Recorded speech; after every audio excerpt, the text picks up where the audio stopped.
यदि आप लगातार उन चीजों को पकड़े रहेंगे जो आपको दुखी करती हैं, तो आप कभी भी सच में खुश नहीं रह पाएंगे। इसलिए जो बीत गया उसे जाने देना ही बेहतर है। जब भी आप किसी ऐसे व्यक्ति से बात करते हैं जो आपको आकर्षक लगता है, तो आपकी आवाज अनजाने में ही बदल जाती है। यह दिल की वो मासूमियत है जो छिपाए नहीं छिपती। कोई व्यक्ति जो छोटी छोटी बातों पर क्रोधित हो जाता है, दरअसल वह अवचेतन रूप से प्रेम पाने की इच्छा रखता है। उसके भीतर प्यार की प्यास होती है जिसे वह खुद भी नहीं समझ पाता। पुरुष महिलाओं की तुलना में 3 गुना अधिक बार अपना मन बदलते हैं और वे अधिक आवेगपूर्ण निर्णय लेने की प्रवृत्ति रखते हैं। यह उनकी स्वाभाविक प्रवृत्ति होती है जिससे कई बार वे खुद भी परेशान हो जाते हैं। जब आप अपने जीवन से अनावश्यक लोगों को हटा देंगे, तो आपके जीवन में अच्छे लोगों और सुखद घटनाओं का आगमन होगा। यह कोई संयोग नहीं, बल्कि आपकी ऊर्जा का सही प्रवाह है। किसी व्यक्ति की आपके बारे में धारणा को पूरी तरह से बदलने के लिए केवल एक झूठ ही काफी होता है। यही कारण है कि किसी भी रिश्ते में ईमानदारी सबसे बड़ी ताकत होती है। अगर रिश्ता खत्म होने के बाद भी आप संपर्क में हैं, तो इसका मतलब या तो कोई एक अभी भी प्यार में है या फिर वह कभी प्यार में था ही नहीं। किसी का आप पर क्रोधित होना आपको और अधिक मेहनत करने, बेहतर बनने और अधिक रचनात्मक तरीके से काम करने के लिए प्रेरित करता है। परिपक्वता तब होती है जब आप जानते हैं कि सामने वाला झूठ बोल रहा है, फिर भी आप मुस्कुराते हैं और उसे जाने देते हैं। यही वास्तविक आत्मसंयम है। बार बार धन्यवाद कहने की आदत आपको अधिक स्नेही और विनम्र बनाती है। आपके कुछ कहने से पहले ही आपकी ऊर्जा आपका परिचय करा देती है। लोग आपके शब्दों से पहले आपकी उपस्थिति को महसूस करते हैं। चुप रहने का मतलब यह नहीं कि आपके पास कहने के लिए कुछ नहीं है, बल्कि इसका अर्थ है कि आपको नहीं लगता कि लोग आपके विचारों को सुनने के लिए तैयार हैं। विचार और धारणाएं आसानी से नष्ट नहीं होती, क्योंकि हम उन्हें हर दिन पोषित करते रहते हैं। जो लोग दिखाते हैं कि वे किसी की परवाह नहीं करते, वे अक्सर वही होते हैं जो सबसे ज्यादा परवाह करते हैं। इसे भावनात्मक रक्षा तंत्र कहा जाता है। किसी प्रियजन के पास सोने से जल्दी नींद आती है, अवसाद कम होता है और मानसिक शांति बढ़ती है।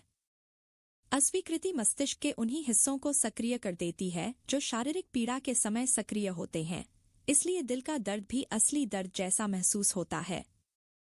जो लोग व्यंग्य को अच्छी तरह समझते हैं, वे अक्सर दूसरों के मन की बात पढ़ने में भी अच्छे होते हैं।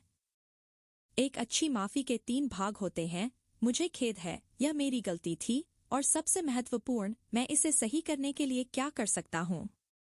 अधिकांश लोग तीसरा हिस्सा भूल जाते हैं। लोग तब आपसे नाराज होते हैं जब वे आपको अपने फायदे के लिए उपयोग नहीं कर पाते। 70% लोग कहते हैं कि वे ठीक हैं, जबकि वास्तव में वे नहीं होते, क्योंकि ऐसे लोग कम ही मिलते हैं जो वास्तव में उनकी बात सुने और उनकी परवाह करें। क्रोध मस्तिष्क के उस हिस्से को सक्रिय करता है जो ईमानदारी से जुड़ा होता है, इसलिए गुस्से में अक्सर सच बाहर आ जाता है। आपके शरीर की कोशिकाएं आपके दिमाग की हर बात पर प्रतिक्रिया करती हैं। नकारात्मक सोच आपकी प्रतिरक्षा प्रणाली को कमजोर कर देती है। मनोविज्ञान कहता है कि दोस्ती का मतलब यह नहीं कि आप किसके साथ सबसे अधिक समय बिताते हैं, बल्कि यह कि आप किसके साथ सबसे अच्छा समय बिताते हैं। जिस व्यक्ति से आप प्यार करते हैं, उससे मिलने वाला अप्रत्याशित संदेश आपके मूड को तुरंत सुधार सकता है और आपके शरीर पर सकारात्मक प्रभाव डाल सकता है। जब आप दर्द में होते हैं और फिर भी खुश रहने का नाटक करते हैं, तो यह दिखाता है कि आप अंदर से कितने मजबूत हैं। अधिक सोचने की आदत आपकी रचनात्मकता को नष्ट कर देती है, मानसिक प्रदर्शन को कम करती है, तनाव बढ़ाती है और आत्मविश्वास को कमजोर कर देती है। बुद्धिमान लोग दूसरों की राय की कम परवाह करते हैं। वे आत्मजागरूक होते हैं और अकेले रहना भी पसंद करते हैं। गले लगने और प्यार भरी स्पर्श से अवसाद और चिंता कम होती है, त्वचा में निखार आता है और प्रतिरक्षा प्रणाली मजबूत होती है। 90% समय हम लोगों को इसलिए माफ कर देते हैं क्योंकि हम उन्हें अपने जीवन में बनाए रखना चाहते हैं। आपके कपड़ों का चयन आपके मूड से जुड़ा होता है। अच्छे कपड़े पहनने से खुशी की गुणवत्ता में सुधार आता है और अवसाद का खतरा कम होता है। ऐसा लग सकता है कि अपने साथी के साथ बहस करना रिश्ते के अंत का संकेत है, लेकिन वास्तव में यह जुड़ाव को गहरा करने में मदद करता है। ध्यान दें कि कोई व्यक्ति आपसे दूसरों के बारे में कैसे बात करता है, यही तरीका होगा जिससे वह दूसरों से आपके बारे में बात करेगा। महिलाएं उन लोगों की ओर अधिक आकर्षित होती हैं जो उन्हें हंसा सकते हैं। हंसी रिश्तों को मजबूत बनाती है। ऐसे लोगों से दूरी बनाए रखें जो कभी अपनी गलती स्वीकार नहीं करते और हमेशा आपको ही गलत ठहराते हैं। याद रखें, लोग आपके बारे में सुनी गई अच्छी बातों पर संदेह करेंगे, लेकिन बुरी बातों पर बिना सोचे समझे विश्वास कर लेंगे।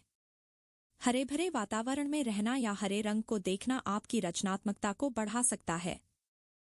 सच्चा प्यार तब होता है जब सब कुछ बिखर चुका होता है, लेकिन फिर भी आप उसी व्यक्ति को बार बार चाहते हैं। मनोविज्ञान कहता है कि जब आपके रिश्ते की जड़ें मजबूत होती हैं, तो दूरी मायने नहीं रखती। जो लोग अधिक हंसते हैं, वे शारीरिक और भावनात्मक दोनों तरह के दर्द को बेहतर तरीके से सहन कर पाते हैं। बुद्धिमान लोगों के दोस्त आम लोगों की तुलना में कम होते हैं, क्योंकि वे गहरी समझ और वास्तविक कनेक्शन को प्राथमिकता देते हैं। जो लोग अधिक हंसते हैं, वे शारीरिक और भावनात्मक दोनों तरह के दर्द को बेहतर तरीके से सहन कर पाते हैं। उनकी मुस्कान के पीछे छिपी ताकत उनके जीवन को खूबसूरत बनाती है। मनोविज्ञान कहता है कि बुद्धिमान लोगों के दोस्त आम लोगों की तुलना में कम होते हैं। वे अपनी दुनिया में गहराई से जीते हैं और सच्चे रिश्तों को प्राथमिकता देते हैं। आप जितने होशियार होंगे, उतने ही अधिक रचनात्मक होंगे। आपकी कल्पना शक्ति आपको जीवन में नई ऊंचाइयों तक ले जा सकती है। मनोविज्ञान कहता है कि जितना अधिक समय तक आप किसी के प्रति अपनी भावनाओं को छिपाते हैं, उतना ही अधिक आप उसकी ओर आकर्षित होते जाते हैं। तेज आवाज में संगीत सुनने से व्यक्ति खुद को शांत, प्रसन्न और तनाव मुक्त महसूस करता है। संगीत आत्मा की दवा है।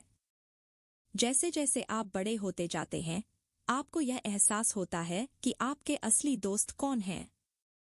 दोस्ती इस बात पर निर्भर नहीं करती कि कौन आपको सबसे लंबे समय से जानता है, बल्कि इस पर कि कौन आपको वास्तव में समझता, सराहता, समर्थन करता और प्यार करता है।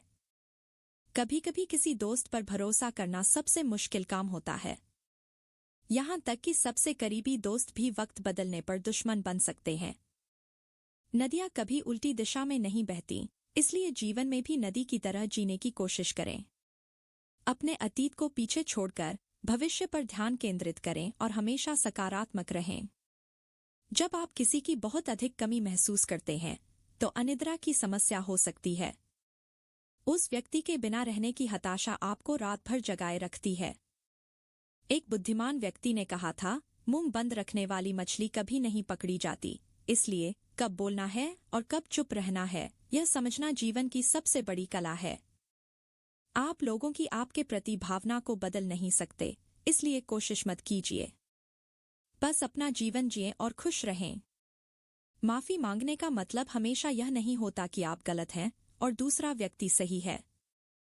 इसका अर्थ यह भी होता है कि आप अपने अहंकार से ज्यादा अपने रिश्ते की परवाह करते हैं। अच्छा दोस्त वह होता है जो आपकी परवाह करता है, भले ही वह आपकी हर बात न समझ सके। उसकी उपस्थिति ही आपके लिए संबल बन जाती है। गायन तनाव को दूर करने, मानसिक स्वास्थ्य सुधारने, दर्द की सीमा बढ़ाने और मनोभ्रंश से पीड़ित लोगों की याददाश्त बढ़ाने में मदद कर सकता है। जब कोई आपके लिए ताली नहीं बजा रहा हो, तब भी स्थिरता बनाए रखना सबसे मुश्किल होता है। आपको खुद अपने लिए ताली बजानी चाहिए। हमेशा अपना सबसे बड़ा प्रशंसक बने। जो लोग धूप में अधिक समय बिताते हैं, वे अधिक खुश रहते हैं। और खुश लोग प्यार में पड़ने की अधिक संभावना रखते हैं, क्योंकि उनकी खुशी संक्रामक होती है। किसी दुखी व्यक्ति से यह कहना कि खुश रहो, उसे और अधिक परेशान कर सकता है। हर भावना को महसूस करना जरूरी होता है। मनोविज्ञान कहता है कि जब आपका मूड अचानक खुश से उदास हो जाता है, तो यह संकेत हो सकता है कि आप किसी को याद कर रहे हैं। जब कोई लड़की आपसे अपनी समस्याओं के बारे में बात करती है, तो इसका मतलब यह नहीं है कि वह शिकायत कर रही है। इसका मतलब सिर्फ यह है कि वह आप पर वाकई भरोसा करती है। मनोविज्ञान कहता है कि आप प्रेम करने से नहीं डरते, बल्कि प्रेम न मिलने से डरते हैं। एक अध्ययन में पाया गया है कि यदि दोनों साथी करियर उन्मुख हैं, तो उनके लिए छोटे मोटे झगड़े ज्यादा मायने नहीं रखते। वे अपने भविष्य को लेकर अधिक केंद्रित रहते हैं। जब कोई व्यक्ति बिना संवाद किए हमेशा आपके दिमाग में रहता है, तो इसका मतलब यह होता है कि वह भी आपको लेकर सोचता है। कुछ मनोवैज्ञानिकों के अनुसार मनुष्य विपरीत लिंग के सदस्यों के साथ सिर्फ मित्र बनने में सक्षम नहीं होता। रात का अंत हमेशा सकारात्मक सोच के साथ करें, चाहे दिन कितना भी कठिन क्यों न रहा हो। आभारी होने का हमेशा कोई न कोई कारण होता ही है। कल एक नई शुरुआत होगी और आप उससे पहले से बेहतर होंगे। झूठी मुस्कान भी आपके मूड को बेहतर बनाने की क्षमता रखती है। अगर आपको यह वीडियो पसंद आया हो और आपको इससे कुछ सीखने को मिला हो, तो कमेंट में जरूर बताएं। ऐसे ही और वीडियो चाहते हैं तो यस लिखें। आपका समय देने के लिए धन्यवाद।